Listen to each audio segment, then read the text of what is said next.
going to discuss the new topic of molecular basis of inheritance. Molecular basis of inheritance means we are getting the characters from the our parents to offsprings. Okay, that is an inheritance. The characters from the parents to next generation, that is called the inheritance. Molecular basis, we are learning in molecular stage. Molecular means in the cell.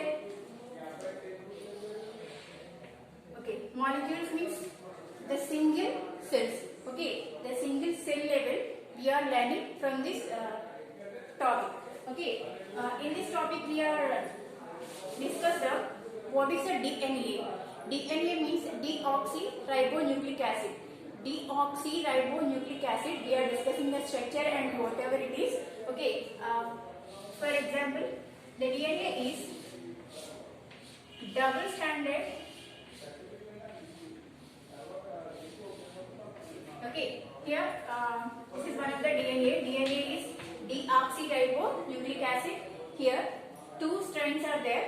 Okay, DNA is a genetic material for all the living organisms. Some living organisms having the RNA also there. RNA means ribonucleic acid. Okay, deoxyribonucleic acid. Nucleic acid and RNA means ribonucleic acid. Okay, here RNA is a single strand. Only one strand is there. For the DNA, double stranded. Okay, here these are giving the characters of. They are decide the characters of anyone. For example, eye color, or skin color,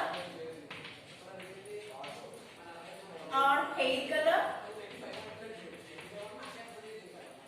What are the characters we have in a human beings we are taking means what are the characteristics are there, those are decided the DNA or RNA. These are the genetic materials. Okay, all cells have a nucleus, the nucleus having the nucleotide and chromosomes. Okay, in prokaryotes we said there is no chromosomes in prokaryotes, so those are called the genome. Okay, for example, virus and bacteria we are already read. Okay, so on that the DNA is a genetic material for the all living things. Either it is a DNA or RNA. Okay, so in this DNA is decide the characteristics of the living things. Either it is a eye color or skin color, hair color, whatever it is, they are getting from the parents. The characters getting from the parents is decide the DNA. This is in a nucleus. Okay. The cell having the nucleus. Okay, in this nucleus having the chromosomes and nuclei. Okay, these chromosomes are called genes. Okay, these genes are decide the characteristics of a offspring or next generation. Okay, in this topic we are learning the structure and how much it is length and width. Whatever it is we are learning from this topic. And next one we are going to discuss the section of genetic material. Okay. For the biotechnology, we are taking the gene from the. We are searching for the gene. Okay. For the gene, we are searching where are the characters, where we desirable characters. Which characters we want, the characters we are selecting and we are searching for the genetic material. Either it is a DNA or RNA. I already said DNA and RNA are the genetic material for the all living things. Okay, next RNA world. RNA is the single stranded. Okay, here we already discussed the DNA. RNA means single stranded. It is unstable. This is the stable. Why DNA is stable and RNA is not stable, we are discussing in the deep in the next classes. Okay, next replication. What is the replication means? The characters from the parents to offsprings. Parents to offsprings. Offsprings means next generation. Okay. The transfer of characters from the parents to offsprings is called the replication, or how they are inheritance from their parents. Okay, the next one is the transcription. In the transcription, the copying of DNA, here the codes are there. Okay, these codes only decide the characteristic of offspring. Okay, these codons is decide what are the offsprings having new characters or isolation character for the parents. That is the transcription. Here, with the help of RNA, the DNA is copied. In DNA material, the code of DNA is copied by the RNAs. That is called the transcription. Okay, we are discussing in the classes. And genetic code. What is the genetic code? We already discussed in before classes. Adenine, guanine, A, T, G, C. Okay, like that codons are there on the genes. Okay, on the strains. Okay, so they are connected with the nucleotides. Nucleotides having the three main parts: nitrogen base, phosphorus base, and pentose sugars. Okay, we are discussing in it. Okay, so those are deciding the characters. Those are the codons. Here codons are there: A, T, C, A, T, G, C. A, T, we already discussed. A is means double bond with T. G is triple bond C. Hydrogen bonds are there. Here, two hydrogen bonds are bonding with the A and T. Here, G and C. Okay, guanine and cytosine. Okay, they are bonding with three hydrogen bonds. Okay, so these are the codons having in each strains. Okay, those are copied by the RNA and given to the next offsprings, next generation. That is the genetic code. What are the codes are there? We are discussing in this chapter. And translation. Okay, here the DNA or RNA, whatever it is, those are the proteins. Proteins are made up of amino acids. So these all amino acids are converted into polypeptides. Poly means many, peptides, peptide bonds. Okay, so these are the translation. The amino acids are transferred to polypeptides. And regulation. Gene regulation means the characters are decided here. Okay, the codons are decided here. With the characters, those characters are regulated to next generation. That is the inheritance. They are transferred to one generation to another generation. And human genome project. Here we already discussed in biotechnology classes how they are transferred the desirable characters we are keeping in one DNA to another DNA, and how they are transferred, how they are making. Okay, so those are the projects of human genome system and DNA fingerprints. Okay, we are also discussing the fingerprints of DNA in this chapter. So in Telugu once we discuss this is idi kotta chapter, kotta unit. Okay, molecular basis of inheritance. ఈ chapter లో మనం ఏం discuss చేసుకుంటామంటే what is the structure of DNA structure అనేది ఎలా ఉంటుంది. Okay, దాంట్లో ఉండే different parts.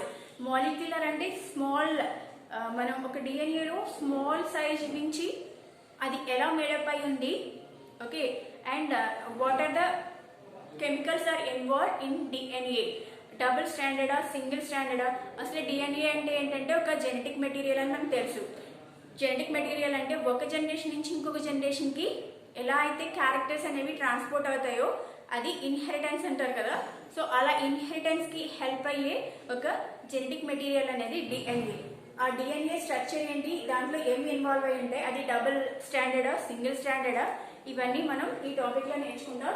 Next setup genetic material.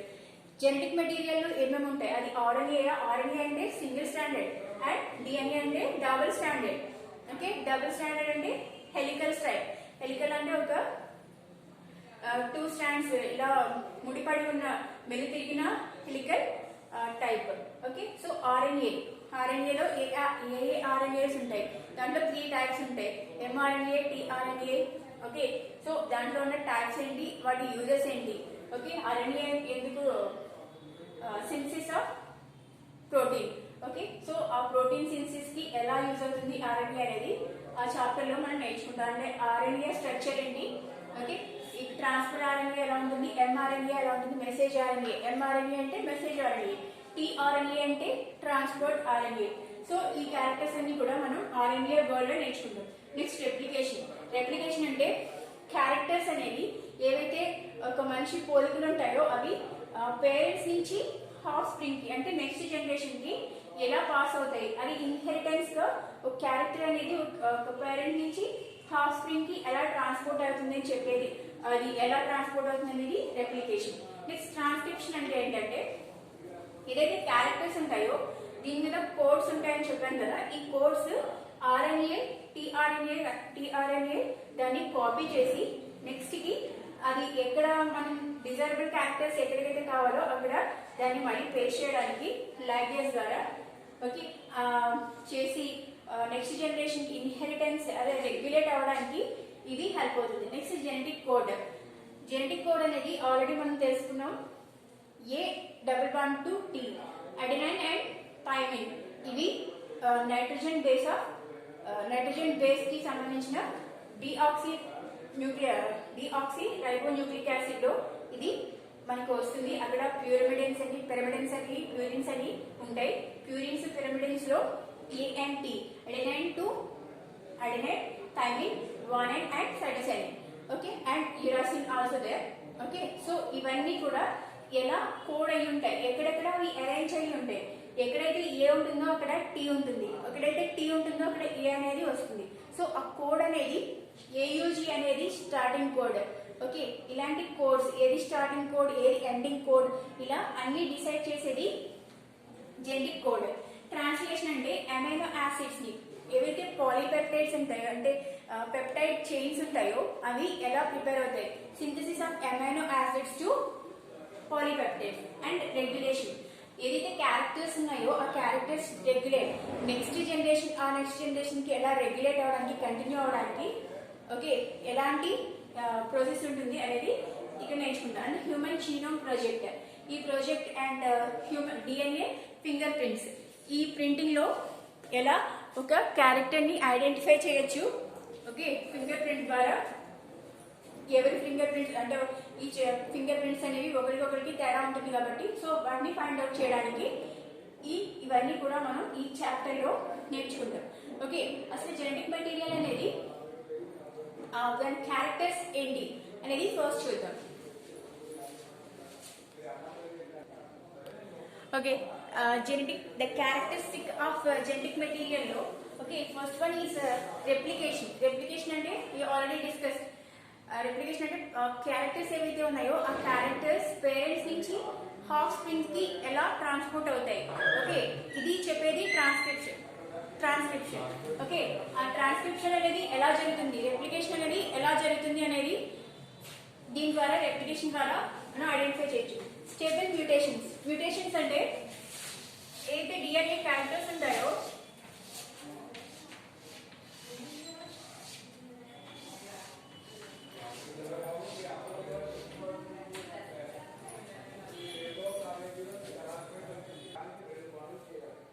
Okay డిఎన్ఏలో double standard అని ఆల్రెడీ మనం డిస్కస్ చేసుకున్నాం కదా, దాంట్లో ఉండే కోడాన్స్. ఈ కోడాన్స్ అనేది ఇన్హెరిటెన్స్ ద్వారా ఒక జనరేషన్ నుంచి ఇంకో జనరేషన్ కి. మ్యూటేషన్స్ అంటే చేంజెస్. ఓకే, ఎలా చేంజెస్ ఉంటే ఆ క్యారెక్టర్స్ అనేవి నెక్స్ట్ జనరేషన్ లో అవి విజిబుల్ అవుతాయి. ఓకే, సో ఆ మ్యూటేషన్స్ ఏమున్నాయి, ఒక డిఎన్ఏలో ఉండే మ్యూటేషన్స్ ఏమున్నాయి అనేది దీనిలో అది కూడా డిసైడ్ చేసేది ఒక జెనెటిక్ మెటీరియల్. ఇంకా జెనెటిక్ మెటీరియల్ ఎలాంటి చేంజెస్ చూపిస్తుంది అంటే ట్రాన్స్క్రిప్షన్ అంటే the copying of DNA. Same ఇలాంటి కోడ్స్ ని ఏదైతే కోడ్ ఉందో ఈ కోడ్ ని కాపీ చేయడానికి RNA అనేది కావాలి. ఓకే, సో ఈ RNA అనేది ఈ DNA ఇక్కడ నుంచి ఇక్కడ వరకు మనకి కాపీ కావాలి. ఈ కాపీ అంటే ఇంకొక సేమ్ టైప్ ఆఫ్ కోడ్స్ ని మనం వాటిని వేరే DNA మీద మనం పేస్ట్ చేయాలి అంటే ముందు దీన్ని కాపీ చేయాలి. కాబట్టి ఈ కోడ్ ని RNA ద్వారా కాపీ చేసి ఓకే, నెక్స్ట్ ఎక్కడైతే మనకి కావాలో ఈ కోడ్ అక్కడ యూజ్ చేయడానికి ఈ ట్రాన్స్క్రిప్షన్ అనేది యూజ్ అవుతుంది. So these are the characters of genetic material. ఇక్కడ జెనెటిక్ మెటీరియల్ అంటే 2 ఉంటాయి, డిఎన్ఏ కానీ ఆర్ఎన్ఏ కానీ. ఓకే, డిఎన్ఏ అండ్ ఆర్ఎన్ఏ ఈ రెండే మాత్రమే ప్రతి లివింగ్ థింగ్ లో ఉండే జెనెటిక్ మెటీరియల్. అది ఎక్కడ ఉంటుందో ఆల్రెడీ చెప్పాను. ఒక సెల్ లో డిఫరెంట్ ఆర్గానియల్స్ తో పాటుగా సెంటర్ లో ఉండే న్యూక్లియస్ ఉంటుంది. ఓకే, ఈ న్యూక్లిక్ యాసిడ్ అనేది ఉంటుంది. ఈ న్యూక్లిక్ యాసిడ్ లో క్రోమోజోమ్స్ అండ్ న్యూక్లియై అనేది ఉంటాయి. సో ఈ న్యూక్లియై లో ఉండే ఈ ప్రోటీన్స్ ఏవైతే ఉన్నాయో ఇవి డిఎన్ఏ అండ్ ఆర్ఎన్ఏ. అది ప్రోకార్యోట్స్ లో అంటే మనం బిఫోర్ క్లాస్ లో నేర్చుకున్నాం, వైరస్ అనేది ఓన్లీ హ్యావింగ్ ద ఆర్ఎన్ఏ అనేది ఉండేది ఒకటే. ఆర్ఎన్ఏ అనేది tobacco mosaic virus and HIV virus. So దీంట్లో ఉండేది ఆర్ఎన్ఏ, వైరస్ లో ఉండేది RNA, not in all viruses. Okay, నేను చెప్పిన వైరసెస్ లో ఆర్ఎన్ఏ అనేది జెనెటిక్ మెటీరియల్ కింద ఉంటుంది. ఓకే, మిగతా అన్నింటిలో కూడా డిఎన్ఏ, హ్యూమన్ బీయింగ్స్ కానీ లేకపోతే ఏదైనా కొంచెం హై యూకారియోట్స్ అన్నింటిలో కూడా డిఎన్ఏ అనేది జెనెటిక్ మెటీరియల్ గా ఉంటుంది. జెనెటిక్ మెటీరియల్ అంటే ఏంటంటే క్యారెక్టర్స్ ఏవైతే పేరెంట్స్ క్యారెక్టర్స్ ఉన్నాయో అవి నెక్స్ట్ జనరేషన్స్ కి అంటే వచ్చే హాఫ్ స్ప్రింగ్ పిల్లలు ఎవరైతే ఉంటారో నెక్స్ట్ జనరేషన్ లో వాళ్ళకి ఇన్హెరిటెన్స్ ట్రాన్స్పోర్ట్ చేయడానికి ఈ డిఎన్ఏ అనేది యూజ్ అవుతుంది. Okay, different DNA or RNA structures species ని బట్టి ఉంటుంది. స్పీసీస్ అంటే హ్యూమన్ బీయింగ్స్ కి 23 పేర్స్ అంటే 46 ఉంటాయి. 46 క్రోమోజోమ్స్ ఉంటే అది హ్యూమన్ బీయింగ్స్. దాంట్లో ఉండే characters each chromosome is having different characters. First మనం చెప్పుకున్నాం కదా, ఇక్కడ నుంచి ఇక్కడ ఉండే ఈ ప్లేస్ లో మేబీ ఇక్కడ ఐ కలర్ ని అంటే పేరెంట్ కి కనుక గాజు కలర్ లాంటివి ఉంటే సో ఆ క్యారెక్టర్స్ ఫర్ ఎగ్జాంపుల్ ఇక్కడ నుంచి పెట్టి. ఓకే, ఈ డిఎన్ఏ లో ఈ ప్లేస్ లో అంటే ఇక్కడ ఈ క్రోమోజోమ్స్ ఆ క్యారెక్టర్ ని నెక్స్ట్ జనరేషన్ కి ఇవ్వాలి. సో ఇవి నెక్స్ట్ జనరేషన్ కి వెళ్తాయి. So that is transport of stable transport of DNA. Okay, so 46. అలాగే ఇంకొక స్పీసీస్ అలా ఒక ర్యాట్ ని తీసుకుంటే లేదా మంకీ, సో ఒక్కొక్క స్పీసీస్ కి వేరొక స్పీసీస్ కి మధ్యలో క్రోమోజోమ్స్ అనేవి డిఫరెంట్ గా ఉంటాయి. Chromosome number, okay, DNA is same but the number is different. Okay, DNA double standard లో ఉండడం, దాంట్లో ఉండే కోడాన్స్ అవి సేమ్ బట్ క్రోమోజోమ్ నెంబర్ ని బట్టి స్పీసీస్ అనేవి చేంజ్ అవుతూ ఉంటాయి. సో ఈ జెనెటిక్ మెటీరియల్ అనేది ఏ క్యారెక్టర్స్ ని ప్రొడ్యూస్ చేస్తుంది అంటే ఫస్ట్ ఈస్ రెప్లికేషన్. అంటే రెప్లికేషన్ అంటే ఒక జనరేషన్ నుంచి ఇంకో జనరేషన్ కి వాటిని ట్రాన్స్పోర్ట్ చేయడం. నెక్స్ట్ స్టేబుల్ మ్యూటేషన్స్ ఏవైతే ఉంటాయో అంటే చేంజెస్ ఏవైతే ఉంటాయో అవి మ్యూటేషన్స్ ని చూపించడం, ఎలాంటి మ్యూటేషన్స్ ఉన్నాయని చూపించడం. నెక్స్ట్ ట్రాన్స్క్రిప్షన్ అనేది అంటే కాపీ చేసి నెక్స్ట్ జనరేషన్ కి ఇవి ఎలా ట్రాన్స్పోర్ట్ చేస్తాయి. ఆర్ఎన్ఏ డిఎన్ఏలో ఉండే కోడాన్ని కాపీ చేసి నెక్స్ట్ జనరేషన్ లో ఆ ఆర్ఎన్ఏ ఆ డిఎన్ఏ కి ఫేస్ చేయడానికి. సో ఇక్కడ ఆర్ఎన్ఏ అనేది జెనెటిక్ మెటీరియల్ లాగానే కాకుండా ఓకే ఒక ట్రాన్స్పోర్టర్ గా, ఒక catalyst గా అండ్ ప్రోటీన్ సింథసిస్ చేయడానికి ఇది బాగా యూజ్ అవుతుంది. సో జెనెటిక్ మెటీరియల్ అనేది క్యారెక్టర్స్ అనేవి చాలా ఇంపార్టెంట్. ఓకే, ఈ డిఎన్ఏ అనేది ఎవరు ఫస్ట్ దీన్ని ఫైండ్ అవుట్ చేశారంటే ఫ్రెడరిక్ విషర్ ఇన్ 1869 లో పస్ సెల్స్ లో ఏదైతే పస్ ఉంటుందో మనకి ఏదైనా దెబ్బ తగిలినప్పుడు ఒక పస్ లాంటిది వస్తుందో ఎల్లో కలర్, దాంట్లో ఇలా డిఎన్ఏ అనేది ఫైండ్ అవుట్ చేశారు. ఎప్పుడంటే 1869 లో ఫ్రెడరిక్ విషర్ అనేది ఫస్ట్ దాన్ని ఐడెంటిఫై చేసి దానికి ఒక నేమ్ ఇచ్చారు. అది న్యూక్లిన్. ఓకే, న్యూక్లిన్ అనే పేరు ఎవరిచ్చారంటే ఫ్రెడరిక్ విషర్. ఇది నీట్ కి చాలా important. Next term by Altmann, దీనికి nucleus and DNA genetic material nucleus అని పేరు పెట్టింది Altmann. Okay, in 1889. Okay, next ఈ డిఎన్ఏ అనేది ఏంటంటే ఒక యాసిడిక్ సబ్స్టెన్స్ అంటే acid base. Already we know what is the acid and what is the base. Okay, so DNA అనేది ఒక నెగిటివ్ చార్జ్ తో ఉండేది. ఓకే, సో దీని నేమ్ ఫస్ట్ ఎవరు కనుక్కున్నారంటే ఫ్రెడరిక్ విషర్. ఫ్రెడరిక్ మిషర్ అనే ఆయన పల్స్ సెల్స్ లో ఫస్ట్ డిఎన్ఏని న్యూక్లియస్ ని కనుక్కున్నారు. ఆ న్యూక్లియస్ కి ఆయన ఇచ్చిన పేరంటే న్యూక్లియర్. బట్ న్యూక్లియస్ అని పేరు పెట్టింది ఎవరంటే ఆల్టర్మాన్. ఓకే, సో ఇది ఒక ఎస్టిక్ మెటీరియల్. ఓకే, నెక్స్ట్ క్లాస్ లో డిఎన్ఏ యొక్క స్ట్రక్చర్ ఏంటి, దాంట్లో ఏమేమి ఉంటాయి, ఓకే, ఎటువంటి కెమికల్స్ అంటే ఎటువంటి బాండ్స్ దాంట్లో క్రియేట్ ఉంటాయి, అవి నెక్స్ట్ జనరేషన్ కి ఎలా ట్రాన్స్పోర్ట్ అవుతాయి అనేవి నెక్స్ట్ క్లాస్ లో నేర్చుకుందాం.